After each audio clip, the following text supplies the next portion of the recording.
Now, the Prime Minister, Rishi Sunak, has been urged to resurrect the policy of migrant pushbacks in the Channel and pursue a plan B to get his Stop the Boats pledge back on track. Now Conservative MPs want Border Force to mimic the Greek Navy, deploy UK border guards on jet skis to physically force the dinghies back to France. Could this ever happen? It seems that many people think this just is not possible as a plan. It was abandoned in April last year. That was just days before a High Court legal challenge. All of this comes, of course, as migrants have been removed from the Bibby Stockholm barge in Dorset after the bacteria was found, the Legionella bacteria was found in the water. All of those on board are likely to be taken to new accommodation. I believe they have already been taken to accommodation in hotels. So joining me now is international human rights lawyer David Haigh and the director of the Centre for Migration and Economic Prosperity, Stephen Woolfe. Thank you very much indeed. I'm not sure if you heard what Mark White was saying there, Stephen, giving us the very latest on the tragedy in the Channel, well, very early this morning, about 4 a.m., 5 a.m. Loss of life. We know that 6 people have been confirmed dead who made this crossing or attempted this crossing. This is a sobering reminder, isn't it, Stephen, of just how dangerous this route is and how important it is that the government gets to grips with the Channel crisis. Yes, it's another appallingly sad day to show that the failure of this government, the French government, and the European Union's policy on asylum and immigration. And what's happening now is the loss of lives, not just in the Channel, but we know they occur in the waters towards Italy. And until the governments get together and start looking at this more seriously, rather than tinkering at the edges, as they seem to be doing at the moment, we will be talking about another tragedy another time in the near future, I would say. Thank you, Stephen. David, just your reaction to the tragedy, really, and what this means for government policy, or what it should mean for government policy going forward. We can see with our eyes just how unsustainable and tragic this route can be. And what do you think the government needs to do moving forward? Difficult question. Good afternoon, Emily. I think, it's a very dark day for Europe and for human rights. It's more evidence, if ever, that we needed it, that we've got a government that's completely incapable of governing, certainly when it comes to illegal migrants. You've gone from devastating incompetence now to deadly, and it's going to get worse. They are completely incapable of managing this situation.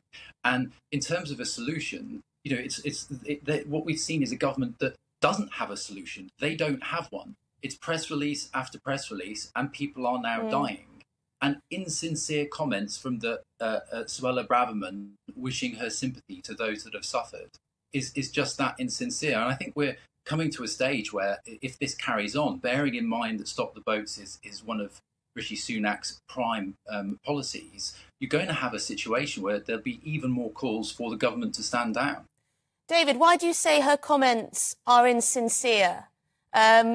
Presumably, you would agree that Suella Braverman, as Home Secretary, is trying to resolve this problem, or do you not accept that? As I've said before, I think what Suella Braverman doing in the Conservative Party, sadly, is they're weaponising essentially immigration and illegal migrants particularly to assist them winning votes. And I don't think if she actually wanted to get control of the situation, protect our borders and have genuine asylum seekers actually getting asylum cases passed through and their lives improved, the policies that she's putting in place, the press releases, and every couple of days it's a new press release, it's a new white elephant policy, she would be doing things properly, and she's not. Hang on, Stephen, is that fair? Because we have the illegal migration bill, for example. It's been passed, it will become an act, and that is intended to stop the flow of migrants crossing the Channel. It's not fair to say, is it, that this is just a government coming up with all sorts of random policies to try and create division and stoke anger at this issue. I'm not sure that's fair. The government is putting forward many policies. Well, there's much that David and I agree on in policies, but I don't agree with him that the policies of the government at the moment with the Illegal Migration Act, its attempt on Rwanda, the Bibi boats, dealing with housing, is all about stoking hatred and division between people in the country at all. No, what it's actually trying to do is solve a serious problem that has caused the awful circumstances that we see today. And whilst people smugglers are making huge sums of money out of it, they don't care whether people are dying in the channel. And at least the government is trying to do something to stop those boats. Now, we might not agree that all their policies will work. We might not agree with those policies at all, as you saw in some of the pictures and the clips there from the Dorset Black Lives Matter group.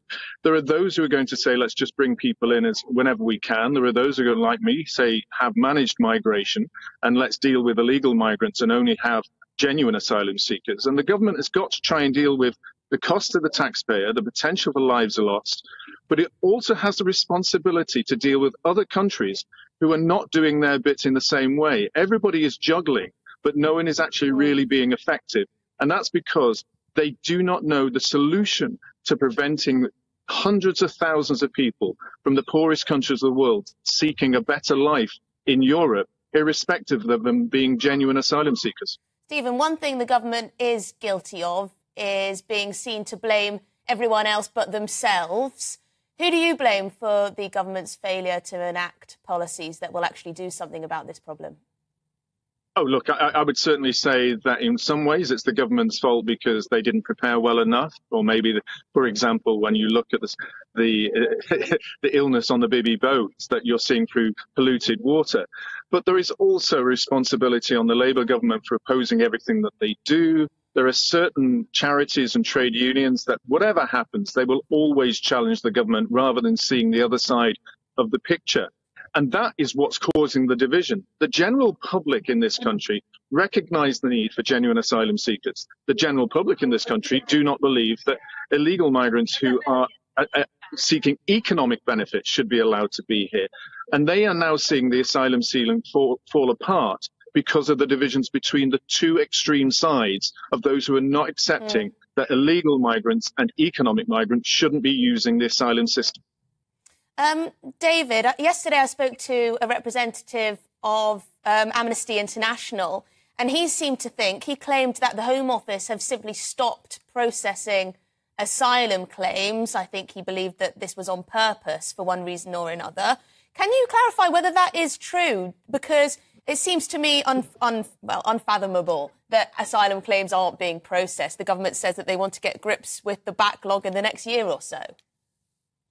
I mean, I'm not up to date with whether or not that's true or not, so I wouldn't be able to comment specifically. But, you know, even if they were currently being processed, asylum claims are taking years. So would we notice in any event if they were delayed for, if they were paused, as it were, for a few weeks? I mean, that's the comment that I would make. I don't know specifically if what Amnesty International has said is correct.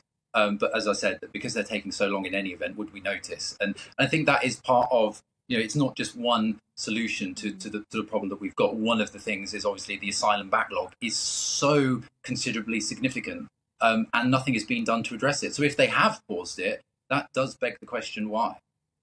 Yeah, and Stephen, just lastly, a lot of our viewers have been writing in, they're asking why, if this boat capsized 5 miles away from the French coast, were migrants taken all the way to Dover? Do you understand what's going on there in terms of the division of labour?